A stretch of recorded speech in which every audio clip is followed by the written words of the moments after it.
All right, welcome to Halitics. I'm Hal Ginsberg. So glad to be talking to you today. It is, when I'm speaking right now, Wednesday at just after noon in Kensington, Maryland, East Coast time. Hope you'll join me. Give me a call, please. I'm begging you. Please give me a call. I want to talk to you. 240-242-5646. Seeing those subscription numbers bump up a little bit, help me out. Click subscribe in the bottom right of your screen, and also click like if you like my video. And if you don't, let me know what you don't like about it, and I'll try to do better, or I'll tell you why you're wrong and it is really good, despite your difference of opinion. You can always call me, though, when I'm live, of course, at the number on your screen, 240-242-5646. And this is a dialogue. Halitics is not just Hal. It's my take, my view, of course. I'm Hal Ginsberg on politics, but I want to hear from you. And I promise I've been, as much as people disagree with me, and they really often do, those who have conversations with me have often acknowledged that I do listen and that I am fair.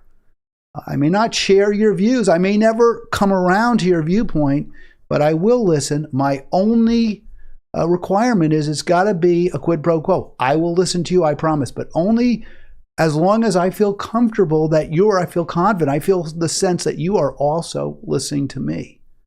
Otherwise, what's the point? We both have something to contribute, I believe. And only if we both acknowledge that and accept that we each have something to contribute is it worth having the conversation. Now, I always say, with an exception to that, we always have something to contribute that's of value as long as we're not being paid to present a particular view by people whose interests are diametrically opposed to ours. So a good example of people whose interests are diametrically opposed to, well, the human species and the planet at large, of course, is the fossil fuel industry and the plutocracy.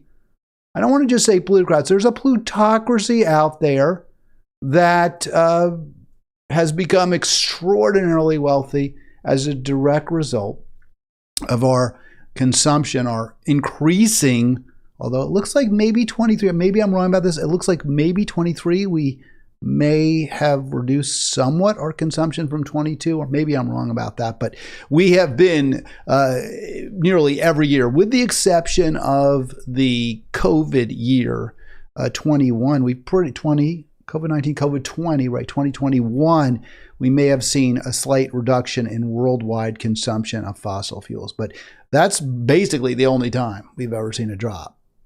So maybe 2008, I'm thinking 2009, when there was a worldwide economic, I won't say collapse, I won't say but it was a recession for sure. So we may have either seen flatlining or maybe in a slight decline there. But basically, the trend has been ever greater consumption of fossil fuels ever since they were first extracted from the ground. So those who argue, well, there's no climate crisis, this is overblown, this isn't really serious, the evidence doesn't support it, those people almost invariably are bought and paid for by the people who have profited from destroying our planet. So I'm happy to have a conversation with them, but my sense is, in fact, I know they're not interested in a dialogue. They're not interested in having their views challenged. They're not interested in telling you the truth. They're interested in persuading you to keep buying their toxins. That's what they care about. And sadly, the New York Times is not exempt from that corruption. They take many ads. You read the New York Times to see the ads from ExxonMobil, the American Petroleum Institute, and other bad actors, right?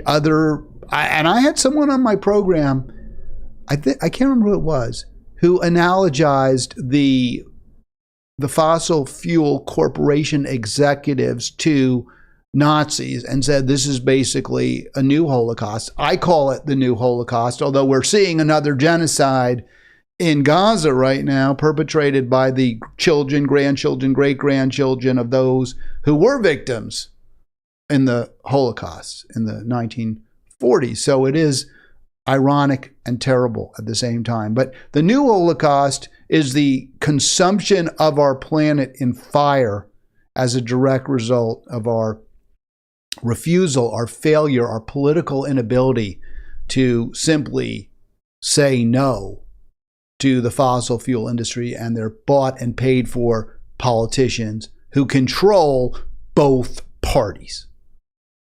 Well, the New York Times is also corrupt, as I mentioned. And here, I saw this in my little inbox, and there's this headline. An unlikely breakthrough on fossil fuels at COP28. So I was like, that's good news. Maybe there's something to be positive about. But of course, I say that to you tongue in cheek because I was skeptical, but I wanted to find out. So here's your headline from the New York Times.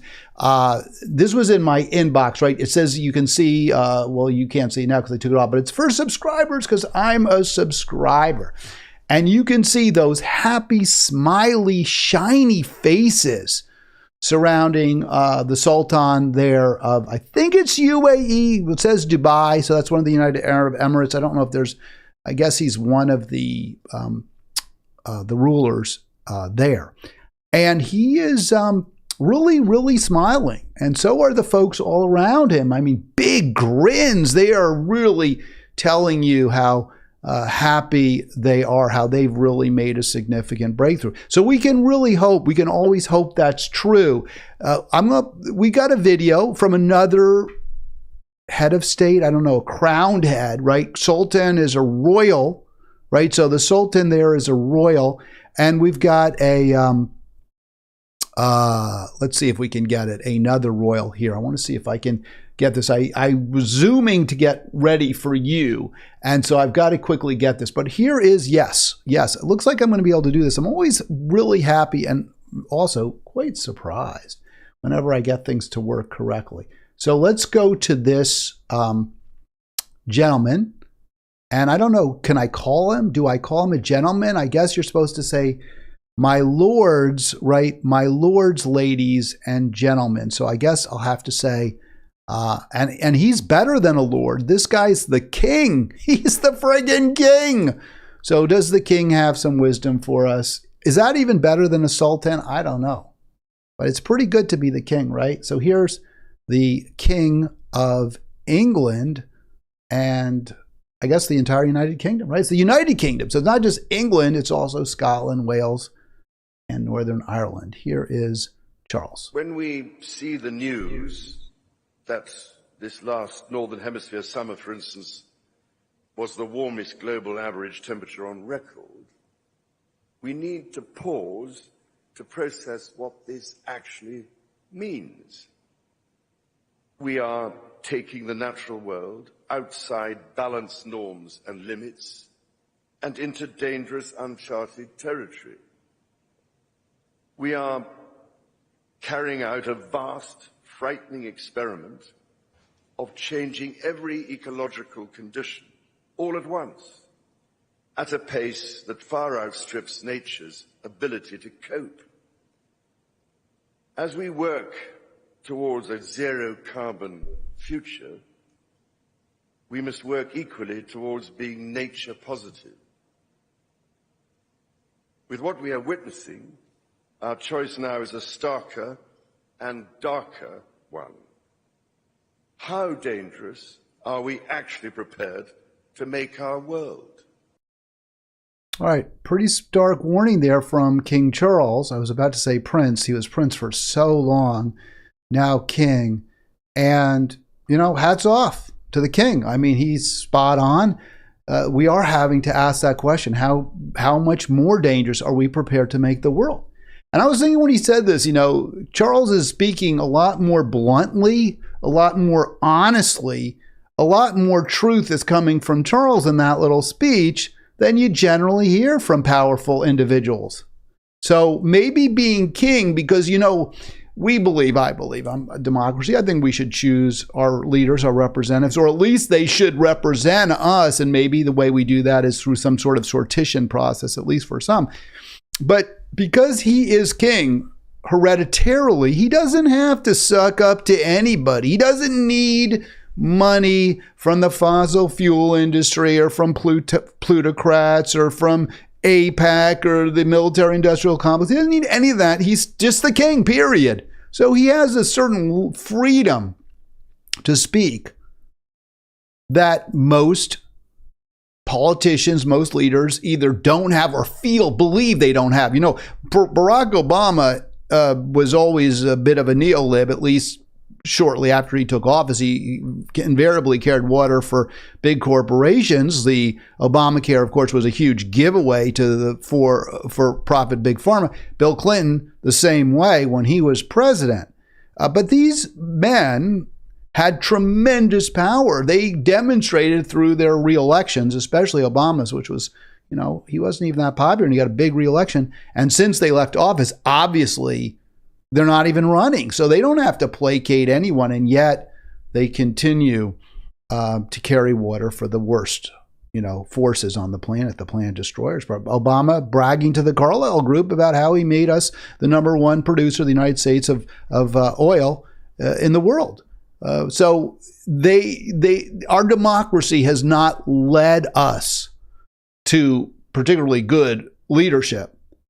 So I guess there's something to be said, not for royalty, but for having leaders who truly are divorced from, who are separated from, and who recognize, who do not perceive themselves in any way as beholden to the special interests that are destroying our planet. So I think that's our one of our challenges. We have to figure out how do we take the power that representatives and electeds have and completely separate them and that power from the affluent, the rich and powerful people and corporations, because obviously what we've got now is not working.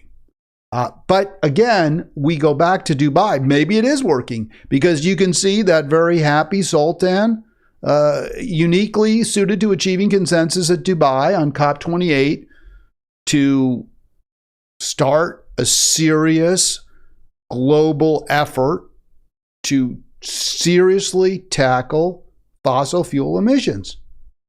And the New York Times definitely sees this as a good thing. In fact, they're really cheerleading it. Now, I mentioned earlier that they're not really that credible, right? The New York Times takes a lot of advertising money from the fossil fuel industry. The New York Times is big supporters of the Democratic Party. I mean, they're totally hand in glove. They are the Democratic Party, and the Democratic Party, as mentioned earlier, is clearly co-opted by the fossil fuel industry. I believe I know Hillary got much more money from fossil fuel extractors, producers, refiners, the whole 9 yards, than Trump did in 2016. I believe the same is true for Biden in 2020. And of course, those were the New York Times, full-throated endorsees in those races. So the New York Times, though, well, they're the paper of record. They are credible. David Gell's here in my little inbox, because I'm a subscriber, telling me that these words could change the world. That's how important it is. That's how big a story this is. Just by saying fossil fuels. Just saying fossil fuels are destroying our planet, rather than, the wishy-washy language they used in the past at these kinds of summits, according to Gellis, could mean a big, big, big difference.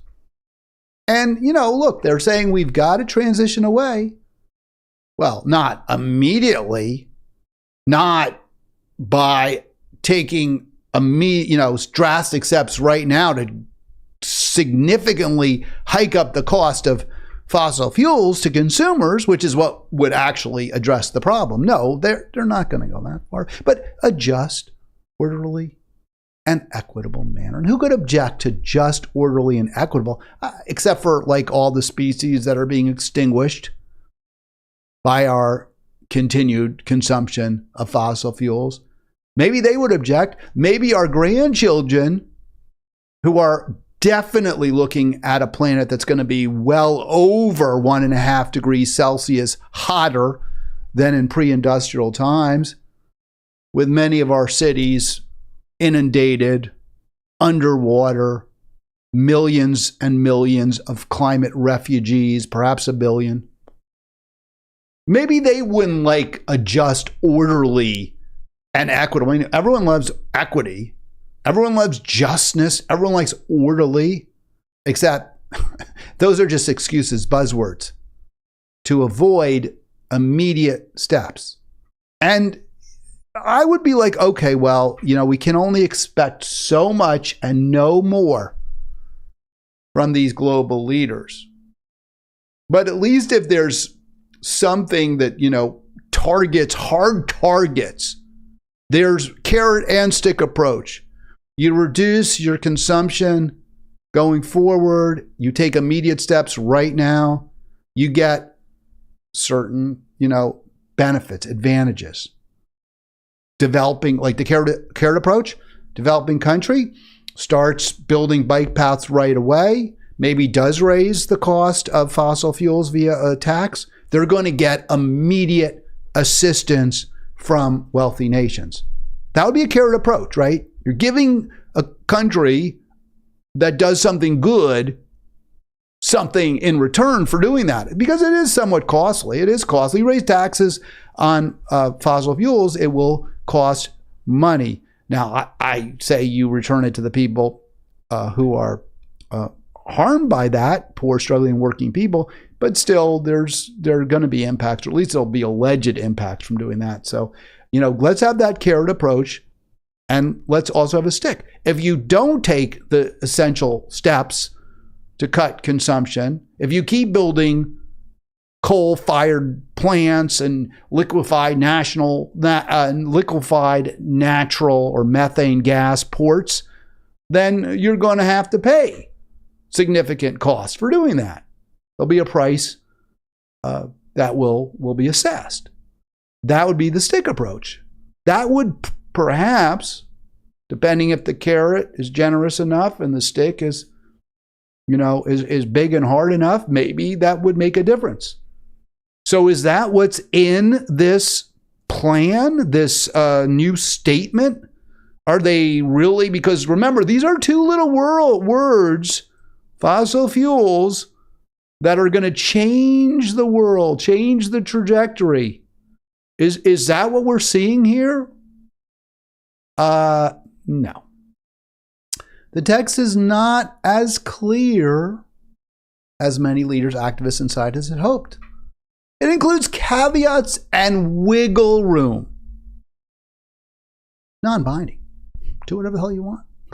Yay, we're all in for the climate, but you don't want to. But you don't want to spend a penny, or you don't want to take on your special interests. Don't worry about it. Hey, we are all still getting a major breakthrough, aren't we? That, well, I mean, you can just see what a load of crap the New York Times is shoveling, and you can see what I mean. This is just this. I love this picture, right? Because these people are so self-satisfied. It's like they feel like they actually did something, and they did nothing at all. They really did. I mean, they can all glory, they all feel so good. Look, we're so good. We're such good people. And we're also so multiracial and multi-ethnic. We've got headscarves. We've got black people in our picture. We got brown people in our picture. I don't know who the bald guy is with the glasses at the left as you're looking at the screen. There's two guys with glasses standing next to each other. One is obviously the Sultan. I don't know who the person to his right is. But hey, look, we're all such wonderful people. We're saving the planet with non-binding language that includes lots of caveats and isn't very clear. So, woohoo, yay us. All right, well, that's some of your bad news for today. By the way, I do want to talk to you. Please, come on, call 240-242-5646. I don't, beg. I don't like to beg for calls. I'd rather not. But I like to get them. And we were joking about this because I was, talking on Facebook. I don't have the clip here, but or whatever, colloquy back and forth about U-Haul driving, right? I was talking about how you have to turn right to back left and this and that. And somebody I think, correctly identified truck driving as perhaps an appropriate profession, for my fourth act in my life, since I'm not getting a lot of callers here. So I could go drive a truck, but would you be bored? Who would you talk to if you're driving the truck? And my response is, I talk to myself just like I do on this program. So it wouldn't really mean much of a difference, and I'd be getting paid. So that might not be so bad.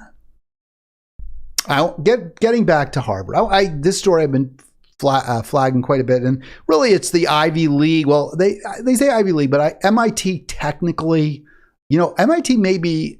Is this true? I was looking at the most prestigious universities in the country, and I guess Harvard is still number one. I don't know, but MIT's right up there. I was surprised. It's like there aren't many even Ivy League, or Yale or Princeton, I guess, is very, very competitive. I don't know, but MIT's right there. Okay, MIT's right at the top. The people who go to MIT are no slouches. They are no slouches.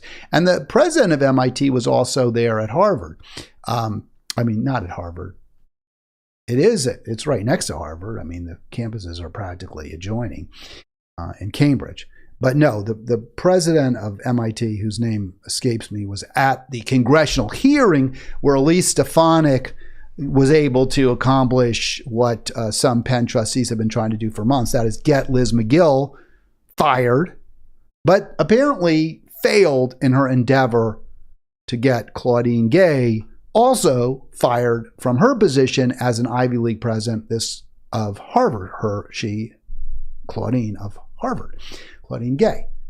So I looked into that a little bit. What's the difference? And CNN, the Clinton News Network, cable news, whatever they call it, they did a pretty nice job here, I thought, of explaining it. And I hope you can tell, because I try to sometimes put a little irony or sarcasm in my voice when, for example, I was talking about the New York Times and how they exaggerated to a millionth degree the impact of the COP28 statement.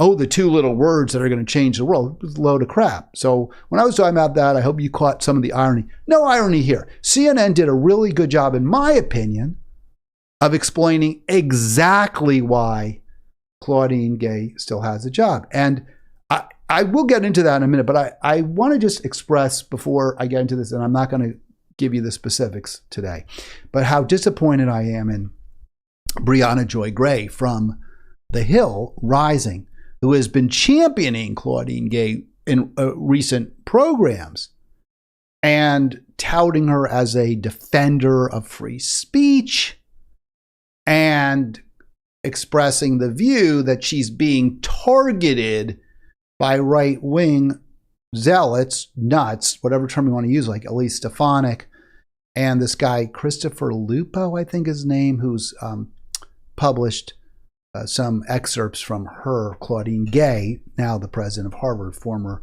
graduate student at Harvard, publishing some excerpts from her thesis, which he claims show plagiarism by Gay. And, I have looked through those, and, she definitely didn't do a very good job on occasion of attributing her sources. But if you read them, what she wrote, it's not like she's saying, I came up with this, right? You get the idea. You get it when you read it. It's clear she's not taking someone else's work and claiming it's hers, but she did not follow, without question, she did not follow the rules on proper attribution. And and it's problematic.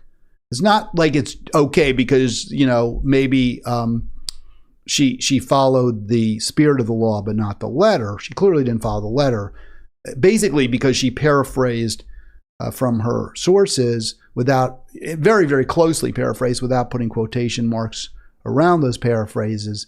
And it wasn't completely clear, to me at least, when I looked at what she had submitted as a grad student. This is Claudine Gay. It wasn't completely clear to me what she was saying was someone else's idea and what was hers. So there was a little bit of confusion in the reader.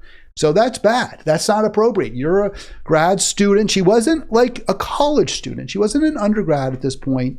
She was a grad student, and she should have properly attributed her sources. This is not okay, in my opinion. Now, should she be fired for that? I'm not going to go that far. I thought Brianna Joy Gray made a fair point, which is, well, we don't really know how widespread was this. Is this just a standard, typical mistake that students were making at that time? Was the rules clear? I think those are fair questions. But Brianna Joy Gray goes further. She says, well, the guy who brought this to our attention, Lupo, is biased. He doesn't like her. It's politically motivated because he doesn't agree with Claudine Gay on Palestine and her support for the rights of Palestinians. This is where Brianna Joy Gray goes off the rails in two very serious ways. One is Claudine Gay is the president of arguably the most prestigious university in the world. She's one of the most powerful people in the world. Somebody doesn't like her and criticizes her, makes something up, well, that's really bad. And you should go after the person who criticizes her by making something up. But he didn't make something up. He documented problematic instances in her thesis. And that is relevant to her being the president of Harvard. And it's something we should discuss and not sweep under the carpet. Brianna Joy Gray is wrong there, very seriously wrong. She's also wrong on a political, and it doesn't matter in a way that she's wrong about this, but she's championing Claudine Gay. Am I saying Gray? Gay. She's championing the president of Harvard against the valid criticism that she improperly failed to attribute others' work when she was a graduate student. But Brianna Joy Gray is championing Claudine Gay with the defense that, well, it's all because Gay is this progressive. She believes in free speech. She's supporting Palestine, and a lot of powerful, influential people don't like that. Well, this is where Gray gets it completely wrong. Well, first of all, if she committed serious infractions of Harvard's attribution rules, that's something you need to consider and maybe actually discharge her for that. You know, I'm not calling for that because I'm not there. If I thought it was that serious or that egregious, I would tell you. I think it's kind of a borderline not quite ticky-tacky, but not, really bad either, what she did. But to claim that she's somehow this champion, that Claudine Gay is somehow this champion of the Palestinians at Harvard and supports them and wants them to be free, is a complete load of crap. And I don't know where she would ever think, how she possibly could believe that.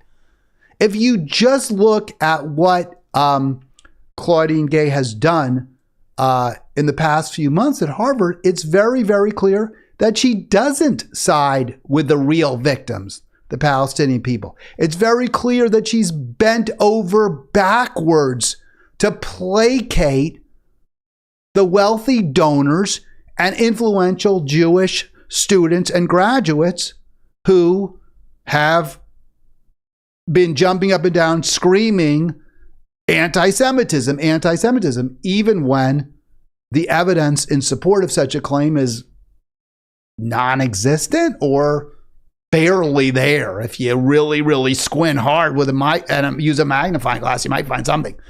So Gay is no champion of victims. She's no champion of the downtrodden. She's not taking the side of the underdog by any means. From CNN, she opened a dialogue, yes, with and then she apologized, right? So whatever she might have said, well, we have to be careful before we stomp too hard on the Palestinian pro-Palestine speech. We have to be careful about that. But then she's like, oh, I'm sorry, I shouldn't have said that. That was wrong. We should just stomp on the speech of Palestinians. She's been vocal in her acknowledgement of Jewish students' concerns. I circled Jewish because we're going to find very quickly she wasn't nearly as vocal in acknowledging the concerns of other students. After on October 7 or after, a number of groups correctly placed the great amount of blame for Hamas's attacks on Israel's government. Well, of course, they've been persecuting for decades Gazans and Palestinians, and their response is what you always expect from persecuted people. When they can, they retaliate. So yeah, it's Israel's government's fault. True. And yet that group, as critical as it was, and rightly so, of Israeli government, also noted it staunchly opposes violence against civilians, Palestinian, Israeli, or other. So the coalition of students groups was actually pretty ecumenical. They said, hey, we don't want violence, period, against Palestinians, against their Israeli oppressors, except maybe the IDF, but not civilians, and anyone else. We're against it. Well, it seems a pretty innocuous statement. It seems like the kind of thing that a president of a university who just sort of wants everyone to get along, can't we all be happy, Hakuna Matata, you'd think she'd embrace that kind of rhetoric, right? And by the way, this is why, in my opinion, she probably should get fired. Because she's demonstrated a complete inability to stand firm on the most elementary principles governing academia. Freedom of speech, yes, but also a recognition that throughout history, the rich and powerful and the military mighty have oppressed, have victimized, have killed, tortured, and raped others. And that's one of the most important reasons, if you are a serious academic, you have to A, champion underdogs, but also support policies that greatly reduce wealth and income and power inequities and inequalities, because by doing that, you also reduce the amount of exploitation, cruelty, violence. Not eliminate it, but reduce it. She hasn't done any of that. Claudine Gay has done nothing of that sort. And that's why, yeah, she should probably be fired. Yes. From CNN, why, this is from the CNN article, why Claudine Gay still has a job at Harvard and Liz McGill doesn't. I haven't followed the Liz McGill saga very well, but I believe what she did was she actually did take more concrete steps than Claudine Gay to support Palestine and Palestinian rights. So after the attack, when Israel had already started its aerial bombardment of Gaza, its terrorism of Gazans, while it was still in the midst, of course, of occupying, colonizing the West Bank, Gay releases a statement condemning the terrorist atrocities perpetrated by Hamas and affirming that no student group speaks for Harvard or its leadership. That's the student groups were that coalition that said they decried the violence against anybody, Palestinian, Jewish, or Israeli, or otherwise. Gay does not condemn the violence against Gaza. She only condemns atrocities perpetrated by Hamas, even though at that point it was Israel that was killing people and killing innocents for sure. Also, somewhat later that same month, at a time when Palestinians were really feeling unsafe, she announces that she's going to put together an advisory group to focus on the Jewish community. How can we help think expansively about all the ways that anti-Semitism shows up on our campus and in our culture? Well, I'll give you an answer. It doesn't. There's virtually none. We've been through this. There's virtually no anti-Semitism at Harvard. And I'm curious, your advisory group was only folks from the Jewish community. What about from other religious groups? What about from the Muslim community? Did you think about including them? Did you think maybe they might have something to say both about claims of anti-Semitism by Jews, but also real issues, real examples of bigotry, violence, religious phobia? Maybe some of those people you could have consulted also. I don't know. Just saying, Claudine, this is why she should be fired. So I'm like, okay. CNN makes it very clear that the reason Claudine, I'm saying Roxane Gay is a writer for the New York Times. I'm not a big fan of hers either, by the way, or her cousin, Claudine. I'm not a big fan of Roxane Gay because, and I've quoted from her before, she speaks she writes very eloquently about the plight of many African Americans in our society. She has never shown, as far as I've seen, and I could be wrong, any concern whatsoever for the plight of other groups, and specifically poor, struggling and working class whites. They just don't, I guess, show up on her radar screen. That's not somebody I'm a big fan of. She's, look, we talk about victims, right? She's a columnist at the New York Times. She has a lot of power. She's a best-selling writer. She has a lot of power. She has money. She is not being persecuted like the Palestinians in Gaza. Roxane Gay, Claudine Gay have a hell of a lot more in common with those well-heeled donors at Harvard than they do with victims either of neoliberalism here or neo-colonialism in Asia Minor. So yeah, I'm not a fan of them. I want people who are going to champion victims. Maybe Claudine Gay did that. The CNN article doesn't talk about that.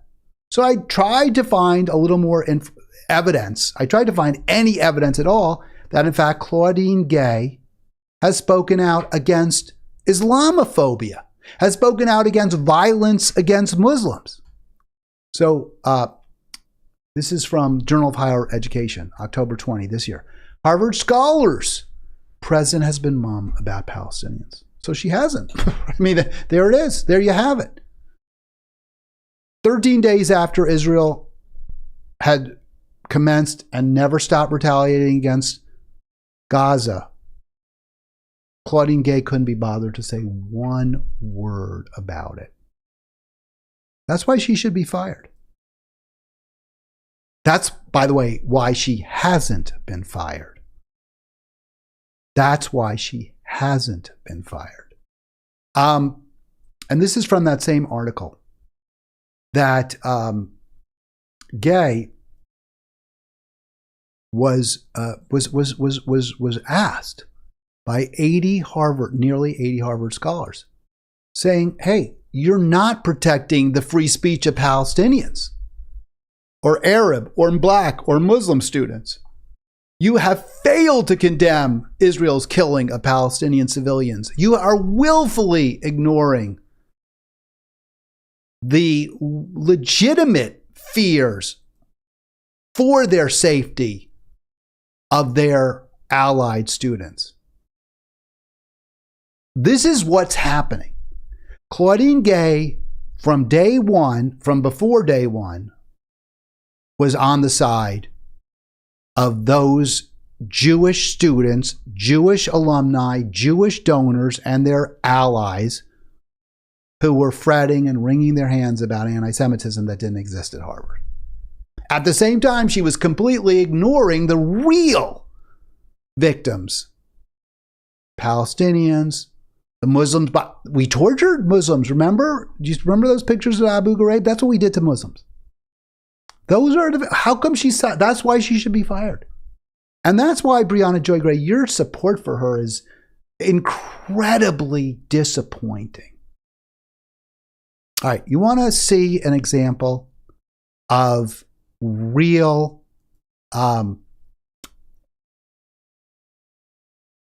religious phobia? Some people say anti-Semitism because Muslims or Arabs, anyway, not necessarily Muslim, but Arabs are considered to be Semitic people. So when you say anti-Semitism, you are also including in that, you could be, the term now basically is used simply to refer to bigotry perpetrated against or actions taken against Jews. But Semitic does refer to people from that area. So if you want to see what I think really is a much better example of anti-Semitism using the traditional definition, that, by the way, is happening on Harvard's campus or right by it by a Harvard-connected individual. Well, let's go to the video, and I want to give a shout out to Spielberg, Ben Spielberg, who linked to this video in his Twitter, his X feed. I'm not going to say formerly known as Twitter, his X feed. He linked to this, so I wanted to play it for you. And it's going to be a little hard to hear, so I'll interrupt it a little bit. But this is right in Cambridge, near Harvard, in the past few days. Between you and people who wanted to murder you. Hi, camera. Thank you for. All right, so the woman following, the one whose picture, she just said, "Hi, camera." And again, it's kind of hard to hear. Let me see if I can, how loud I can get this sucker. Let's keep going. Walking through neighborhoods and making families feel unsafe with you. She says thank you to this woman who's wearing a headscarf. That's the only thing she's doing. Okay? The woman you see following another woman who says, thank you for walking through our neighborhood, making us feel unsafe. Why does she say you're making us feel unsafe? Because you're wearing a headscarf. She elaborates on that. So let me get a little more, because this is what we should be decrying. This is what President Gay needs to speak out against. And we'll get into why also she really needs to speak out against this. But here's more from the video. With your terrorist scarf. She says, your terrorist scarf. I mean, your terrorist scarf. Wow. Okay. What if you were wearing like an Israeli sweatshirt? Would it be okay, like, for people to follow you around campus and say thank you for making me feel unsafe? And frankly, that would be a lot stronger reason. They'd have a lot greater reason to be afraid, to feel unsafe, if someone's wearing, an Israeli Defense Forces sweatshirt. That would make me feel a hell of a lot more unsafe if I were Palestinian than I would ever feel seeing someone in a keffiyeh. Palestinians felt pretty unsafe when Israelis occupied their country, All right, so the woman who is now responding to the harasser says, well, we felt pretty unsafe. We feel unsafe when Israel invaded us. And so is there maybe a conversion moment or a road to Damascus or an epiphany? Oh yeah, maybe you've got a point. I shouldn't have been such an asshole. Is that what that lady's going to say? Let's find out. I'm glad you're so proud of the slaughtering of civilians. I'm not. No, I'm glad you're supporting terrorists and slaughtering civilians. That's the response. All right, so you can see there's a real problem.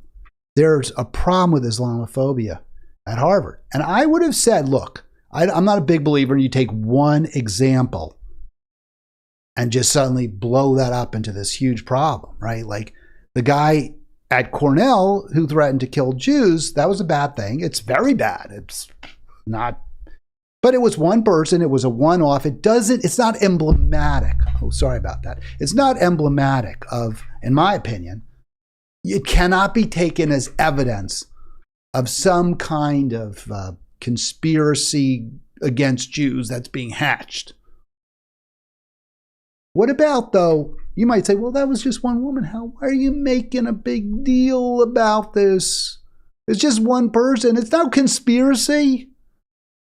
So from the Sparrow Media, who Ben Spielberg, my Twitter friend,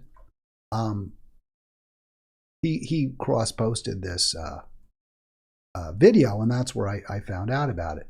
So here's what the Sparrow Project has to say. And I think this is, again, it tells you why this really matters. Why it's not just like one-off incident by one nutty, nasty woman. A Harvard grad student wearing a keffiyeh was subject to Islamophobic harassment on campus by Eve Gerber. Okay, I have no idea. Wife of Jason Furman, professor at Harvard's Kennedy School and a former Obama admin. So, do we hold the sin of the wife against the husband? No. But she's part of the Harvard community. She's a big part. She's a powerful, influential part. She's the wife of a professor who was in the Obama admin. That's the kind of freedom that people feel. They can be super high profile people, and it's open season on Muslims. That's what we're seeing right there. As far as I know, this was posted yesterday, so there hasn't been a lot of time. Nothing from Claudine Gay. No statement issued. No condemnation of that harassment. No resounding defense of the right of Harvard students to wear keffiyehs. Nothing. Now, I don't want to overstate this. It hasn't been a lot of time, and maybe she's meeting with her advisors, and maybe they're going to do something. But my guess is they're not. You know what? Here's what I would suggest she should do. She should call. She should have the student. She should have a press conference with the student next to her. She should embrace her. If the student agrees to it, I would say to her on camera, "May I give you a hug? I'm so sorry you had to go through this. We need to have a task force that will directly address the real and obvious dangers of harassment and even violence that it seems clear Palestinian, Muslim, and Arab students may face at Harvard." That's what she should do. And if she doesn't do that, she should be fired. All right, Hal Ginsberg, this is Halitics. Please click subscribe, bottom right of my screen. Please click like. And most importantly, and again, call me. I love to talk to you. Just want to get to, I think, is it one? Yes, I have one more story. I have taken the position, and I think pretty damn strongly, that you should not vote for Joe Biden for reelection. That you should not be shamed or made to fear some horrible outcome will occur because you vote for somebody other than Joe Biden. Because if indeed Joe Biden is not reelected and Donald Trump is, we're not going to be a lot worse off. I mean, some of us will be worse off and some of us will be better off. But in terms of but most of us are just going to get worse and worse off as time goes by, period. With a few exceptions, very, very few. So as you know from that story about the two little words that are going to change the world, except they're really not, because saying in some COP28 document that fossil fuels are responsible for the new Holocaust doesn't do much if you couple it to a document that is non-binding, is not clear, and contains lots of caveats. So, yeah, I mean, we're pretty much looking towards the apocalypse no matter what. But if one of your great concerns, and certainly mine is, and yours should be, is endless war, then you cannot claim that Democrats are clearly less bad than Republicans. The Republicans are blocking more military aid to Ukraine. That means they are ultimately taken a position that should lead to far fewer deaths and casualties down the road and a safer world than the position the Democrats are taking. Now, if you want to argue with me that the Republicans don't really give a crap, that the Republicans are pursuing their own agenda, yeah, of course. They're bad too. But so what? They're right on this issue. They're correct on this issue. And it's a really, really, really, really important issue.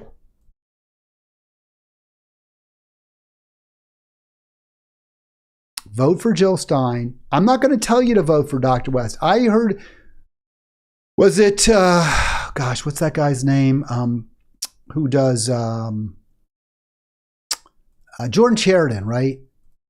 And it's called Status Coup. So I saw Jordan Sheridan interview Jill Stein. And he was talking about with Jill Stein, who's now running, for the Green Party nomination. He was talking to her about Dr. West and, how Dr. West had decided whatever, he wasn't going to run as a Green. And he kind of asked for Jill Stein's take. And she said, well, I'm not going to, badmouth him. I think he's sincere. I think he wants what's best for the American people. And so, he should do what he wants, but I really appreciate his policies. Now, I like what she said. I don't disagree with it. But the decision by Dr. West not to run as a Green was a very, very poor decision. It reflects badly on Dr. West. It demonstrates to me a real failure to think strategically. And it also is a bit self-centered. He wants to build a Cornel West movement, and he said that basically. But I want a progressive movement that's independent of the duopoly and corporate control. I guess it's too much to ask for independent of corporate influence. And it seems that Dr. West doesn't really care, isn't all in for that. So I am for Dr. Jill Stein for president. And I'm not going to say, well, if you live in a state like Maryland or California or New York that's going to clearly go for Biden, or you live in a state like Oklahoma that's clearly going to go for Trump, then go ahead, vote for Stein. But if you live in kind of a purplish state like maybe Florida or whatever, North Carolina, Arizona, you can't afford the luxury of voting your conscience. So my response to you is, I don't see how anyone can have the luxury of not voting against endless war. I don't know how anyone can have the luxury of not voting against more, quote, free, unquote, trade, or voting against the fossil fuel industry. We don't have that luxury. We must act now. And that means you can't morally vote, really, in my opinion. I hear the arguments. I don't believe there's a moral case to be made to vote for Joe Biden for president. Support Jill Stein. All right, great talking to you. I love the topics that I picked, but I still would have loved even more talking to you about those topics. Hopefully, I'll have that opportunity either tomorrow or for the free-for-all. I have been efforting getting some Palestinian advocates or Muslim advocates on this program. That will bear fruit, but unfortunately, we were unable to do that today. So I'll see you tomorrow. Have a great afternoon or a great morning if it's morning wherever you are still.